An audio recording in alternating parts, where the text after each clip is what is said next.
مضى على انطلاق الصحافة الكردية 126 عاما، الذي يصادف تاريخ يوم غد 22 من نيسان، وهي صحيفة كردستان أصدرها مير مقداد بدرخان في القاهرة، والتي تعتبر أول صحيفة كردية إنذاك. حينها لم تتوافر الطباعة، كان يتم نسخها ليتم نشرها، ولم يكن العدد بقليل إذ كان يصل ل3000 نسخة. واجهت الكثير من الصعوبات في القاهرة نتيجة الانتداب العثماني إنذاك، وتم إيقافها بأوامر من الوالي التركي ليتم نقلها فيما بعد إلى جنيف.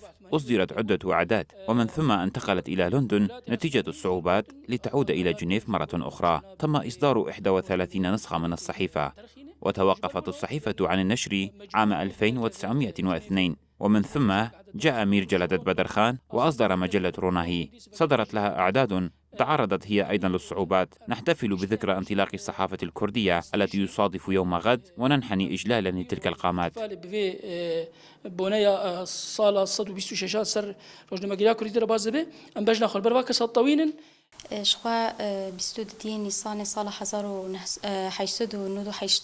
بتاريخ 22 من نيسان عام 1898 صدرت ولأول مرة صحيفة كردستان.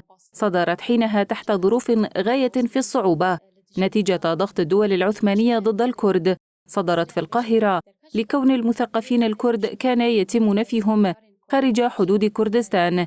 من هنا تأتي أهمية صحيفة كردستان التي استمرت وتوقفت بعد إصدار العدد 31، ورغم توقفها تمكنت حينها من وضع لبنة للصحافة الكردية.